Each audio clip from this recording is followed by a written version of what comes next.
we welcome, of course, our big guest today. And he is none other than the Minister for Trade and Industry, Mr. Chun Sing. Good morning, Mr. Chan. Good morning.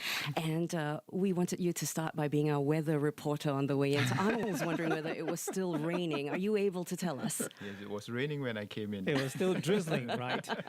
Okay. All right. Lots to talk about today. Indeed. The Singapore economy obviously is the main question, the main issue that we have today.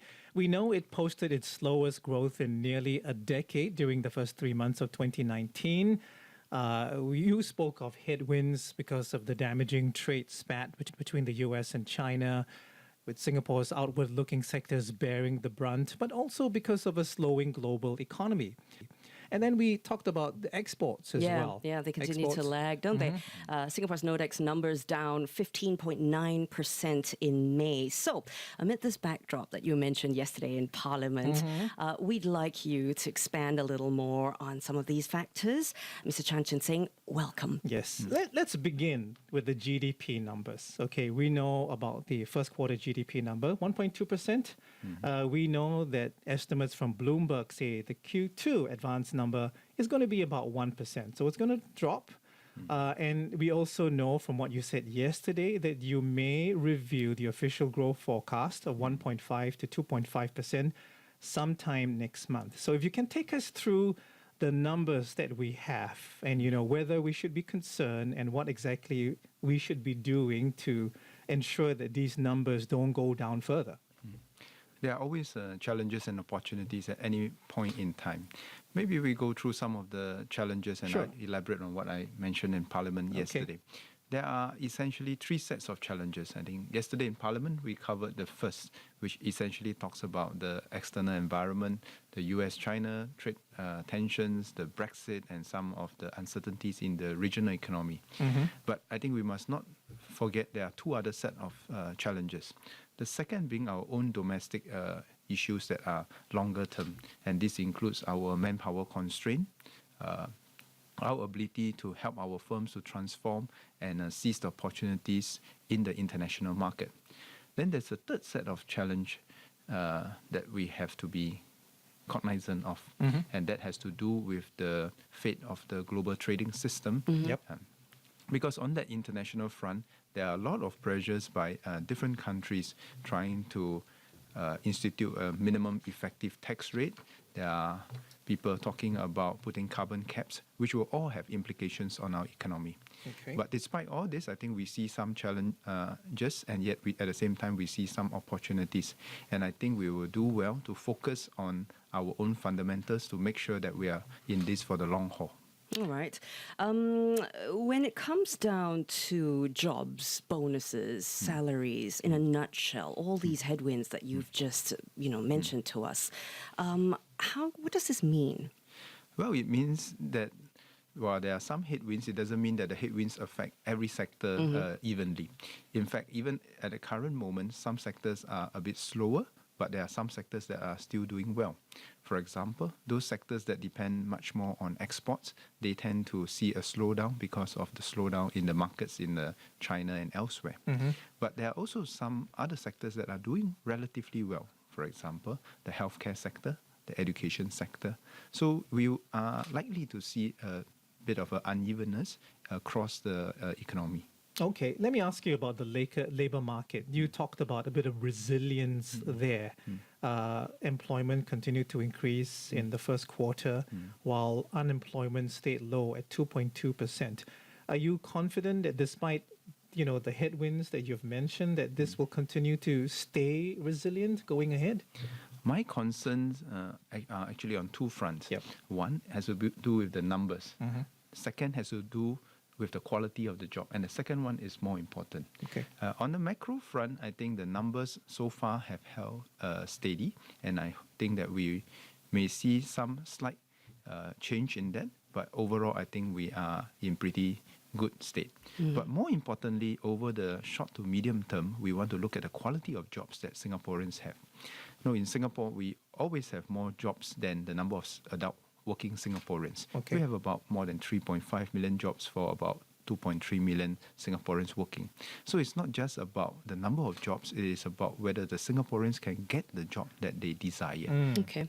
Mr. Chan, we've been asking Singaporeans to send their questions to you via email. And I've got one here by Izwan J, and perhaps this might help you elaborate a little bit on what you've just mentioned to us. Izwan says that while other countries are resorting to protectionism to protect local jobs, what are our leaders here doing to ensure that Singaporean jobs are safe without having to go down that route? We take quite a different method or different approach from other countries. Other countries, some of the populist politicians would like to say that I'm here to protect jobs. Our mantra is quite different. We are not here to protect jobs. We are here to protect the workers. The jobs will change, but we will make sure that we keep training and retraining our workers so that they have the best opportunities in the new economy. So they are not going to be trying to stay on in the old job, in an industry that might not be thriving, but instead we are constantly trying to ask ourselves, how can we get our workers into the new jobs that have better pay and better prospects? Right. Mr. Chan, I also want to ask you about your speech yesterday. I just want to quickly go back to some of the uncertainties you mentioned as well. Some of the key things you'll be watching, you were saying, is business investments, the level of business investments. You would also be watching very closely Brexit, what happens with Brexit, and also political uncertainties in some regional economies. Can you take us through some of these things? Maybe we can start with the business investment levels first. Yes. I always like to encourage us to distinguish two sets of forces. They are related but not exactly the same. One set of forces have to do with the shifts. For example, when people say that US and China they are having a trade dispute, there will be some shifts in the production, maybe out of China, maybe to other parts of the world. This is what we call the shifts. So if it's just a shift, then for Singapore, we are just trying to see how we can capture the trade flows with the new shifts. So that is one order of a challenge. But what we are more concerned with is the second one that you mentioned, which is that if all these uncertainties lead to a global loss of consumer and investors' confidence, spending will come down, investments will come down, and that will have a consequent impact on the number of jobs in the overall economy. And that, I think, the second effect is a more critical one than just the shifts itself. Okay. So what about political uncertainties in regional economies? I mean, we look around, there seems to be a bit of stability now. Can you kind of outline what these uncertainties and what your concerns are? In many of the new investments that we are talking about, people are looking for places to put their investments for the long term. So let me give some examples, say in Singapore. If you look at some of the investment announcements that we have been making recently, be it in the petrochemical industry, in the biomed industries, these are not low-cost investment. They go into the hundreds of millions of dollars, if not billions of dollars. And if an investor is looking for a place to put such huge sum of money, they obviously must be looking for a place that gives them the political stability, the certainty of the rule of law for the long term. And they will also be looking at places that can guarantee them the intellectual property protection.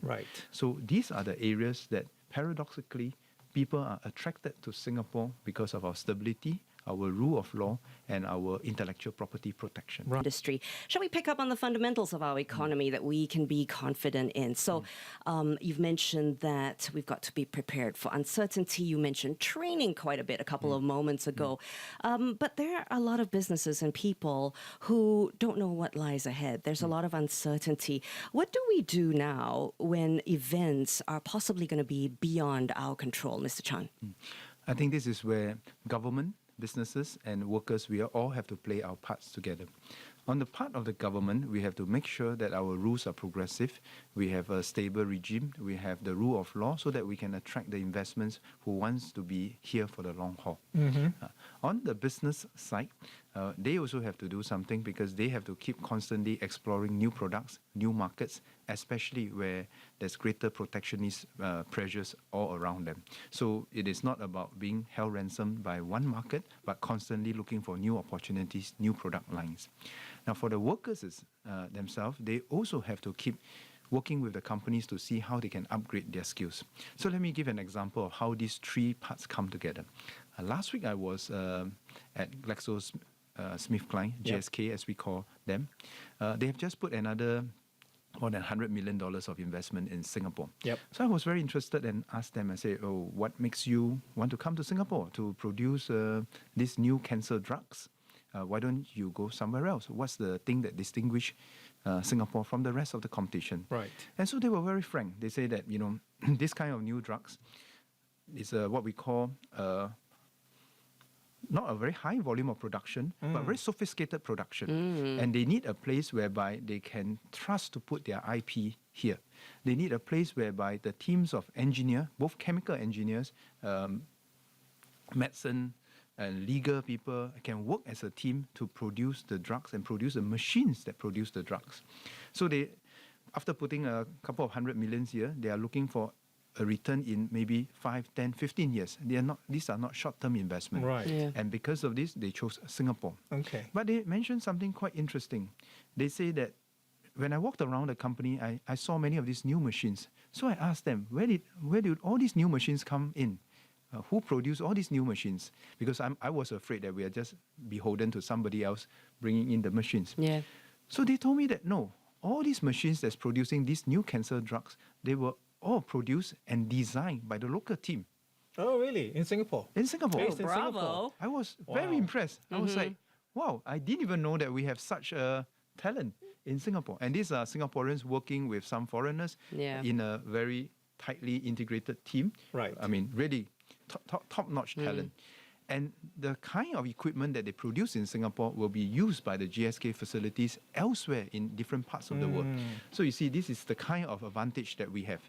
So jokingly, they told me this. They say, we are not in Singapore to produce the Panadol, what they call the low... Bread and butter yeah, products. they call it the high volume, low mix, Right. low margin. Yeah. They said, I'm here in Singapore to produce the latest cancer drugs Okay. that require a very quick turnaround. High mix, low volume production is what Yes. you alluded to. I can see that Yeah. the Okay. visit left a big impression on you, Mr. Chan. So can I ask you, what are the things that are required for Singapore to be a high mix, low volume production location as opposed to a low mix, high volume production center?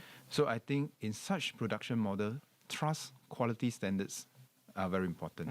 People must trust that we have the intellectual property regime, that they feel safe to put their research and development here. They must feel very assured that the product that comes out from Singapore has a highest quality standard. And I just used the Panadol example. So they told me that, in the past, if you're just producing Panadol, maybe you need the thing to be 99.999% accurate. Right. Which is, okay, understandable. Okay. Because in large batch production, you need to meet that kind of standards. But when it comes to what we call the high mix, low volume, when it's cancer drugs, when the cancer drugs can be designed or customized to the individual according to your genome, then you can't even get it wrong. Yes. 99.99999% is still not good enough. It has to be 100. It has to be 100%, and it could be even a batch of one where the drug is just customized to you or me specifically. And that level of trust, that level of quality assurance is something that not many countries can achieve. Okay, we have a question here as well from one of our listeners. It's really our place within ASEAN, Singapore's place within ASEAN. His name, I think, is Ongku Nazrin El Haq, and the question is, will there be more collaborative economic activities in the works to safeguard our position within ASEAN? Definitely. And this is why the ASEAN economic ministers are working hard together, because we all understand one simple fact. Each ASEAN country by ourselves is a very small market. But if all the 10 ASEAN countries come together, we are a 6 million people market. Yes. And it becomes an attractive proposition for people to want to put their money here to create jobs for people in ASEAN. But just as I just came back from Bangkok a couple of weeks back, having met my counterparts in ASEAN, we all realized that we all have to work together.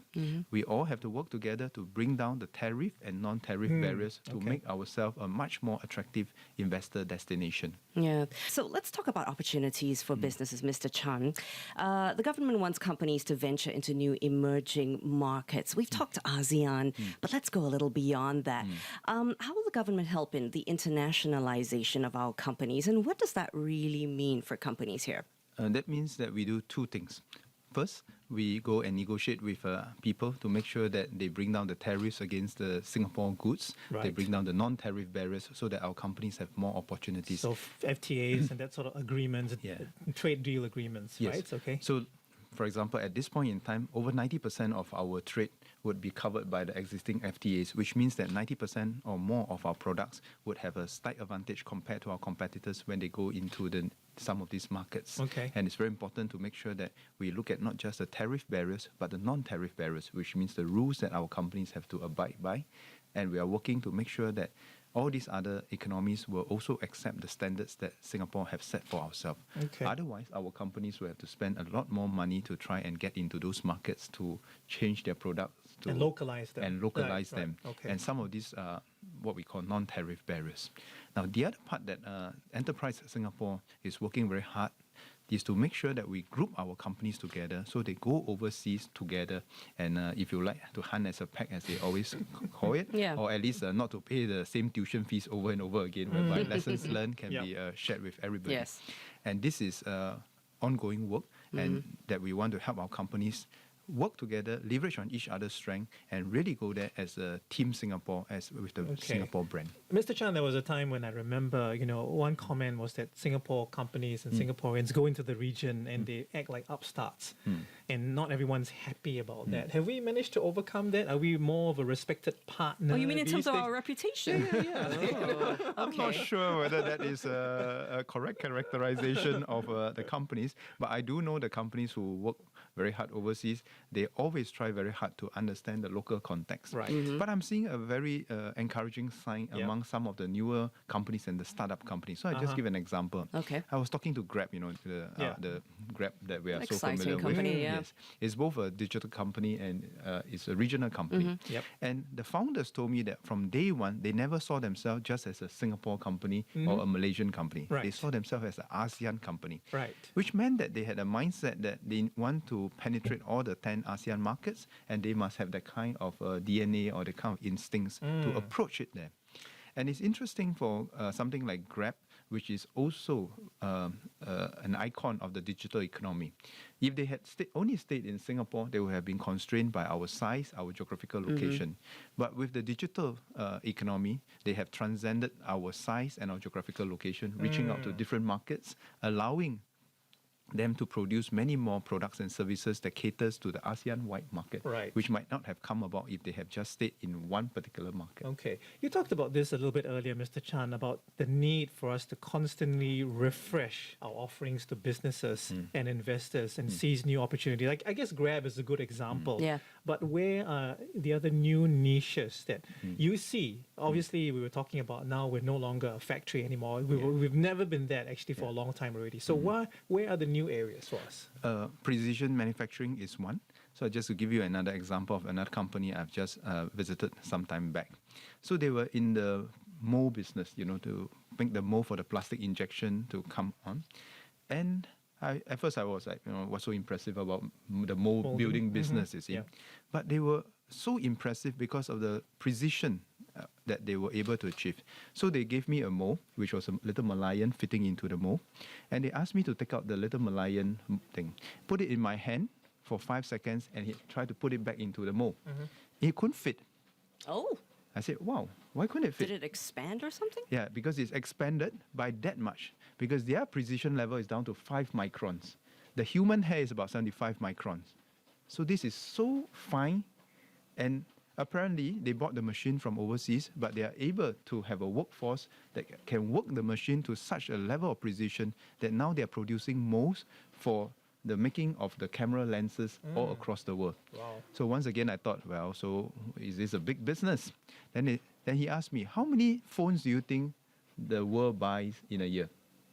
I said, I don't know, maybe Yeah, it's a tough one to hundreds of answer. millions. I say, yeah. Then you think about it, how many cameras do they need? And how many lenses do they need? And every of these mold can produce, according to them, about 1 million pieces before the precision is off. Right. And they are in this very, very niche market segment because they have the skills, they have the technology. And I think this is the kind of example whereby many of our smaller enterprises can make a name for themselves. It's very exciting. All these polymers that can reshape and, get back to their original. I think you'd like to go visit these particular factories. The other thing that really caught my attention as well was you're talking about agri-food innovation and food security, I guess, is related heavily to this topic as well. Yeah. Nobody would have imagined Singapore talking about agri-tech business. Yeah. But we took our inspirations from the Netherlands. The Netherlands, like Singapore, is not the biggest country in the world. True. In fact, they are one of the smallest countries in Europe. But they are known as the food basket of Europe, whereby they produce a lot of the agricultural products. Lettuce, for example, Yes. that's the big one. And we were wondering, how did they manage to do it? First, because they don't have much land. Yep. They don't have much natural resources just like us. But they have been able to leverage on technology to use what we call high-tech precision farming. And then they have been able to produce that in high quality, high volume for the whole European market. Right. And we have done a calculation as well, even for us. Some of the vegetables, some of the eggs, if we intensify the production and use what they call precision farming, actually one day we will reach a much higher level of self-sufficiency and be able to diversify our sources of our products. So imagine, Arnold, one day a 100% Singaporean diet. I'm ready for that. That's not unimaginable. That's not unimaginable. Barramundi farmed in Singapore, lettuce, veggies, everything. Let's continue our conversation about how the government is preparing workers. We know companies are transforming with the help of technology, Mr. Chan, but this also does mean a certain amount of jobs that will be lost and perhaps rising inequality as well. So how is the government planning to head this off? What's actually happening now?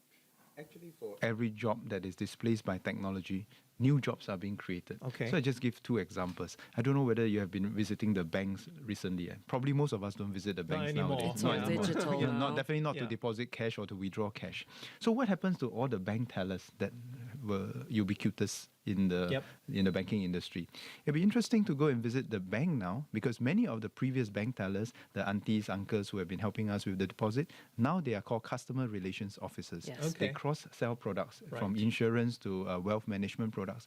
And you see, so their previous jobs have been displaced by technology, but they have been retrained by the banks together with the government to take on new jobs. And it's very exciting to hear how people in their 50s, 40s are able to take on new roles. And retraining is a key thing that you just Retraining, mentioned, yeah. right? I mean, Yeah. what are the government's efforts in terms of retraining workers who are left behind, I guess, temporarily, but they can be retrained, right? Yes. So we are going to intensify our efforts, and you have heard NTUC say that they will form this company training council, so that each and every company, to the extent that they can, will focus on what are the new skills required in their jobs, in their trade, in the industry, and then put in place those measures. And many of these programs are going to be customized according to the company's needs.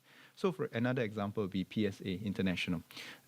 Now they no longer climb up the yard crane and then 10 floors up and then stay up there the whole day. And whereas now they are all in an aircon room doing almost a Tetris-like They're game, moving the blocks around. around.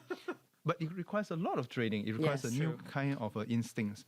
And we have to design a new program to customize it for PSA to train their workers. So that is the kind of focused, customized trainings that we will see more and more. Yeah, and it's also very interesting you mentioned that this is part of your three-pronged strategy, right? Having a skilled workforce that continues to take up training. Yeah. And so you see manpower and the relationship between the tripartite partnership continuing to be a key component of Yes. Singapore's future. Yes, I think this will become even more important than ever before, because in times of disruption, you really need the companies, the unions, and the government to come together and ask ourselves, how can we help our workers to save our workers rather than to save the jobs? The jobs will change, but our workers must be at the forefront of the new jobs. All right. Mr. Chan, I just want to bring you to a couple of young people that we've met very recently who like to be, trained, but they're training themselves in different ways. They're training themselves to use their hands. Yesterday, we interviewed a 23-year-old Singaporean fishmonger. Last week, 2 millennials who are hawkers. We're going to bring on some people in the studio who work with their hands and they're going to make shoes. These are people who are rejecting technology. It's almost different. They've qualified, education, certs are all there. They're almost going back. This is not according to plan, is it? No. Actually, I don't see them as going back, because even if they are becoming a shoemaker, becoming an artisan craftsman. They actually combine technology with the skills. So let me give some example. I think everybody knows about this Bachelor's Day in China, the November the 11th. Yes. The Chinese call it the Guanggunjie, right? Right, the 1111. You see, I was told that one day of their sales could be one equivalent to 3 months in Singapore. Sure. Some of our Singapore companies, including some of these very niche skill artisans, craftsmen, they are using this to promote their products. So it's not just about the manual skills that they have, but actually it's how to combine that with a new business model that reach out to markets even beyond Singapore. I don't know whether you know this particular example whereby the book binders. Yeah. They traditional craft, but they have re-engineered their entire model, and now their products are sold across the world. This would not be something that they would have been able to do previously without the combinations of skills and technology. And I think that's a good way to go forward. Good way to work with your hands. Final question for you, Mr. Chun Sing. Do you see the job market tightening across all segments by the end of the year? I see quite an uneven landscape. I think there will be many sectors that they want people and they may not be able to find the quality and experienced people that they want. Such as?